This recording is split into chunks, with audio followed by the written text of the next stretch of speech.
Hello दोस्तों, हमारे channel पर आप सभी को स्वागत है। आज से हम ज्योग्राफी मैपिंग सिस्टम पढ़ेंगे। मैपिंग में ग्लोब के बारे में, पृथ्वी के बारे में, पूरे जितने भी हम महादेश होते हैं और जो महासागर होते हैं उस सब के बारे में पढ़ेंगे।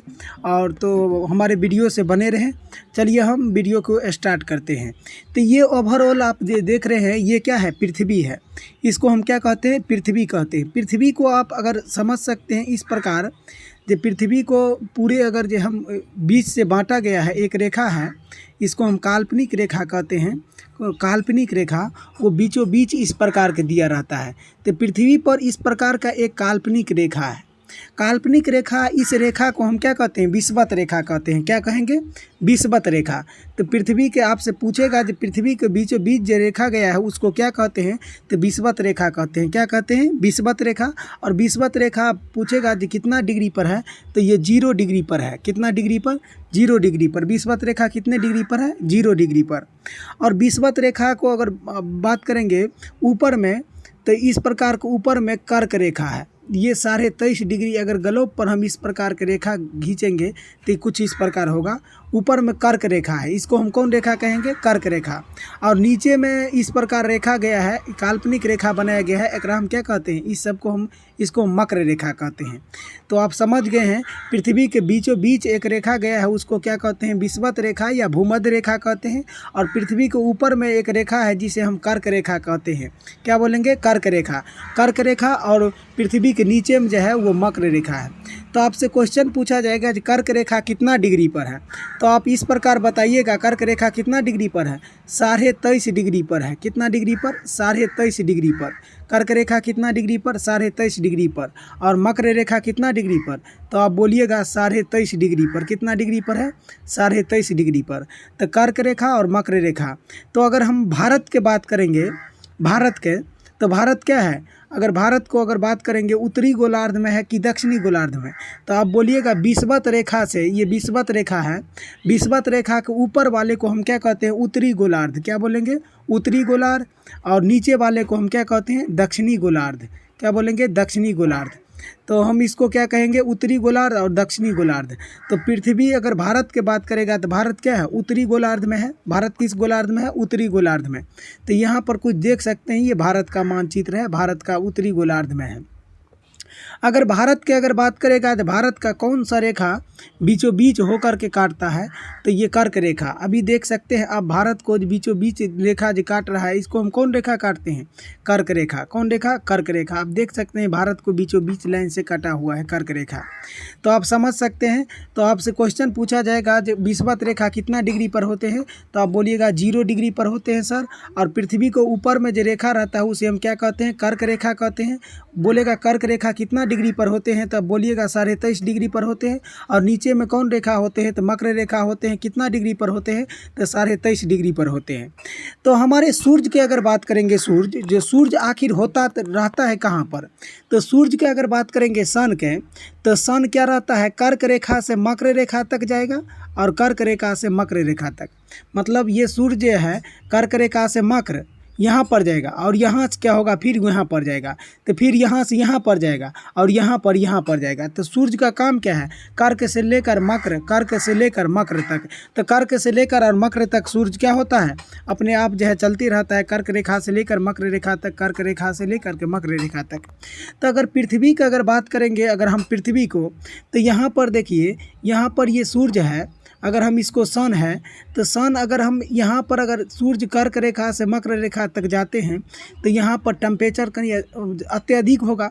तो आपसे क्वेश्चन इस प्रकार पूछेगा जे सूर्य मतलब कौन सा रेखा को 2 बार प्रतिच्छेद करते हैं? तो आप बताइएगा जो विषुवत रेखा को सूर्य क्या करते हैं? 2 बार प्रतिच्छेद करते हैं, 2 बार उस पर टकराते हैं। क्योंकि एक बार अगर मान लिया जाए यहाँ पर है और यहाँ से फिर ऐसे करके आएगा तो फिर इस यहाँ विषुवत रेखा पर पड़ेगा। और फिर अगर यहाँ पर सूर्य है, फिर यहाँ पर जाएगा तो फिर विषुवत रेखा पर पड़ेगा, और उसके बाद ना यहाँ पर कर्क रेखा पर जाएगा। तो अगर विषुवत रेखा पर सूर्य कितने बार टकराते हैं? 2 बार टकराते हैं। तो अत्यधिक अगर बात किया जाए जहाँ पर सूर्य रहता है, तो यहाँ पर अगर बात करेंगे ये विषुवत विषुवत रेखा पर अत्यधिक गर्मी पड़ती रहता है, अत्यधिक गर्मी। तो यहाँ के लोग अगर बात करेंगे विषुवत रेखा के लोग यहाँ पर काला काला रहता है। आप बता सकते हैं हिंदी में जहाँ पर सूर्य रहता है यहाँ पर गर्मी पड़ेगा कि नहीं, बोलिए गर्मी पड़ेगा कि नहीं? तो गर्मी अत्यधिक पड़ेगा। अगर मान लिया जाए सूर्य के तापमान अगर यहाँ पर अत्यधिक है तो यहाँ पर गर्मी अत्यधिक पड़ेगा, और गर्मी अत्यधिक पड़ने के कारण यहाँ पर क्या होते हैं लोग, यहाँ पर क्या होते हैं काला काला सा होता है एकदम। यहाँ पर देख सकते हैं दक्षिणी अमेरिका की ये सब भाग हो गया, पूर्वी और उत्तरी दक्षिणी अमेरिका के यहाँ पर कुछ कुछ भाग हो गया, और अफ्रीका महादेश हो गया। ये सब के लोग एकदम खाली मतलब पूरे काला काला काला सन रहेगा। जैसे आप अगर बात करेंगे तो ये सब लोग क्यों काला काला रहते हैं, क्योंकि यहाँ पर क्या होते हैं सूर्य अत्यधिक मात्रा में यहाँ पर तापमान रहते हैं, इसके कारण लोग यहाँ पर क्या होते हैं काला काला रहते हैं। तो अगर मान लिया जाए यहाँ पर हम क्या कहते हैं, यहाँ पर इस क्षेत्र को अगर 23.5 डिग्री ये क्या है कर्क रेखा और 23.5 डिग्री मकर रेखा, इस बीच वाले जगह को हम क्या बोलेंगे हिंदी में क्या बोलेंगे सर, गर्मी क्षेत्र है, गर्मी वाले क्षेत्र है। क्योंकि यहाँ पर अत्यधिक सूर्य रहता है, तो सूर्य रहने के कारण यहाँ पर क्या होगा अत्यधिक गर्मी पड़ेगा, और गर्मी पड़ने के कारण यहाँ पर अत्यधिक गर्मी पड़ने के कारण यहाँ पर हम क्या कहते हैं गर्मी क्षेत्र बोल सकते हैं, गर्मी क्षेत्र। तो गर्मी क्षेत्र न बोल करके अगर ज्योग्राफी पढ़ते हैं तो ज्योग्राफी में हम इसको क्या कहते हैं उष्णकटिबंध क्षेत्र, क्या बोलेंगे उष्णकटिबंध क्षेत्र। तो ये वाले जगह को हम क्या कहते हैं उष्णकटिबंध क्षेत्र। तो अगर आपसे पूछा जाएगा क्वेश्चन जो उष्णकटिबंध क्षेत्र किसे कहते हैं, तो आप बोलिएगा कर्क रेखा से और मकर रेखा, मतलब 23.5 डिग्री कर्क रेखा और 23.5 डिग्री मकर रेखा, इस बीच वाले जगह को हम क्या कहते हैं उष्णकटिबंध कहते हैं। तो ये सब जगह जो ये जितने भी आप देख सकते हैं इस सब को हम क्या कहते हैं उष्णकटिबंध कहते हैं। यहाँ पर अत्यधिक क्या होते हैं गर्मी पड़ते रहते हैं, ये सब जगह क्या कहते हैं उष्णकटिबंध क्षेत्र। आपसे क्वेश्चन इस प्रकार भी पूछा जाएगा कि सूर्य कहाँ से कहाँ तक घूर्णन करता है, तो आप बोलिएगा कर्क रेखा से लेकर मकर रेखा तक, यहाँ तक मैक्सिमम जाते हैं। तो यहाँ पर अत्यधिक क्या होते हैं गर्मी पड़ते हैं, और गर्मी पड़ने के कारण यहाँ पर अत्यधिक गर्मी पड़ने के कारण यहाँ पर क्या होते हैं लोग एकदम क्या होता है काला काला सा होगा।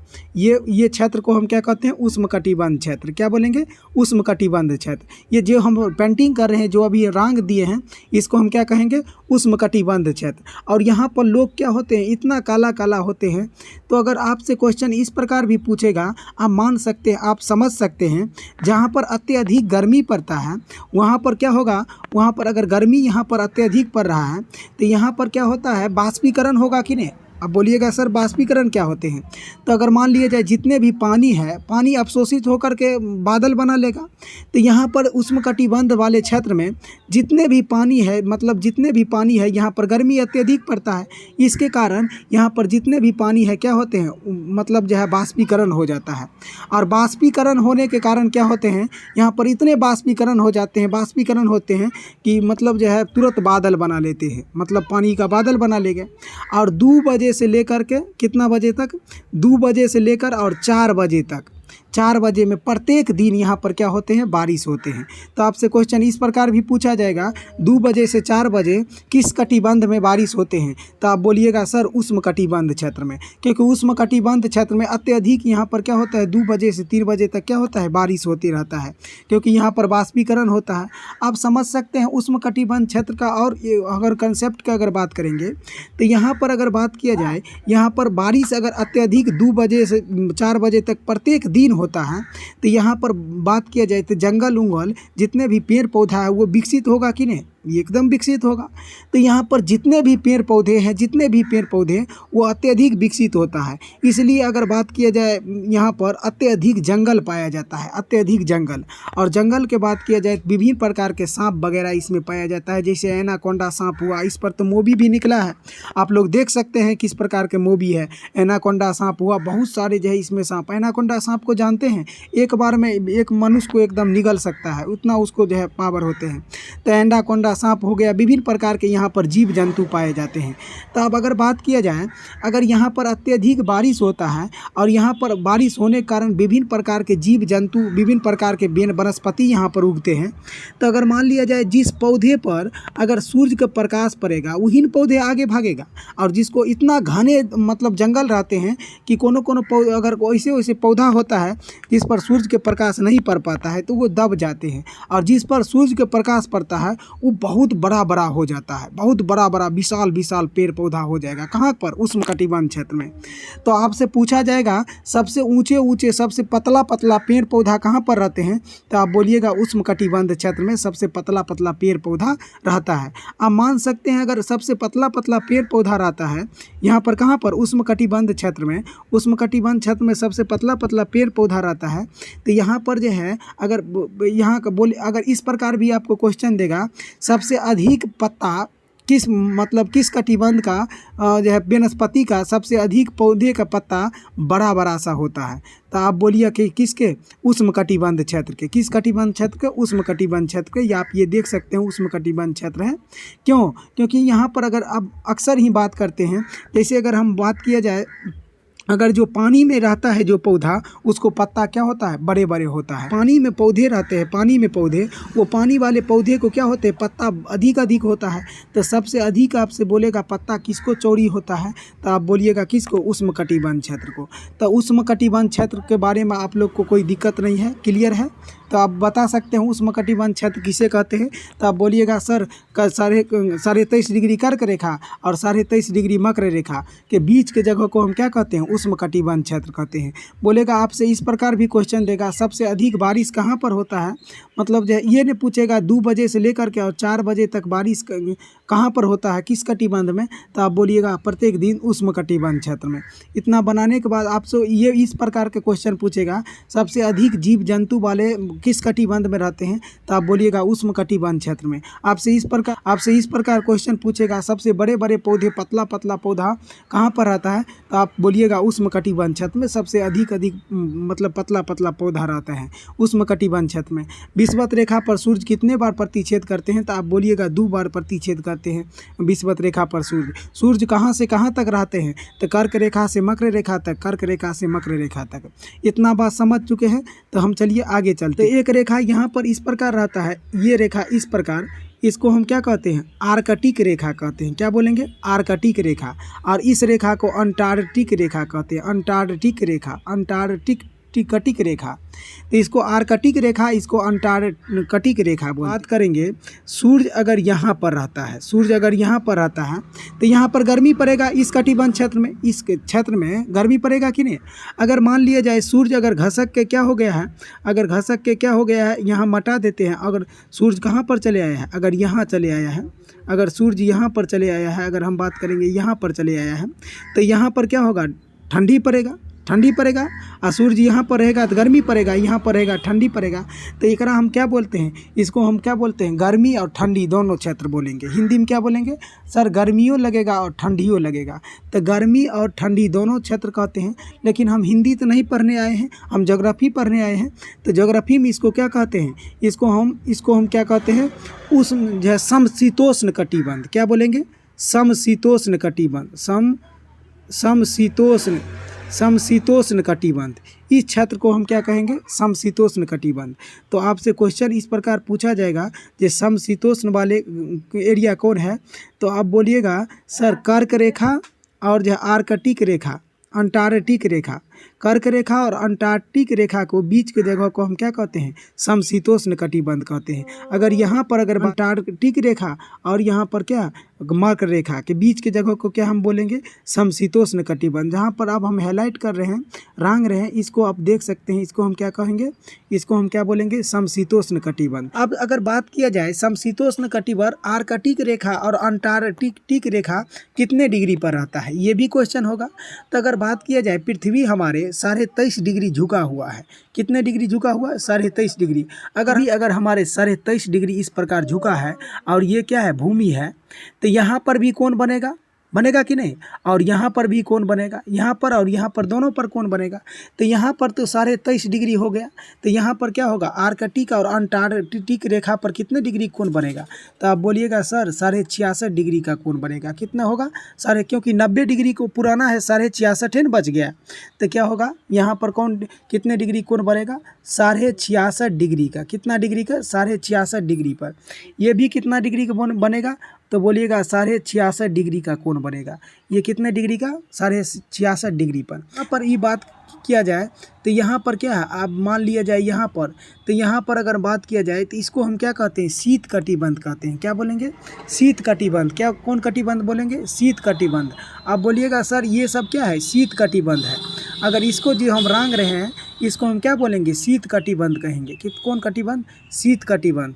क्योंकि यहाँ पर अत्यधिक ठंडे लगता है, ठंडे एरिया है यहाँ पर, विभिन्न प्रकार के जो है यहाँ पर अत्यधिक ठंडा एरिया के वजह से यहाँ पर इस एरिया को हम क्या कहेंगे? ठंडी, और ठंडी लगेगा, अत्यधिक ठंडी लगेगा, क्योंकि बर्फीली एरिया है यहाँ पर, इसलिए यहाँ पर ठंडी लगेगा।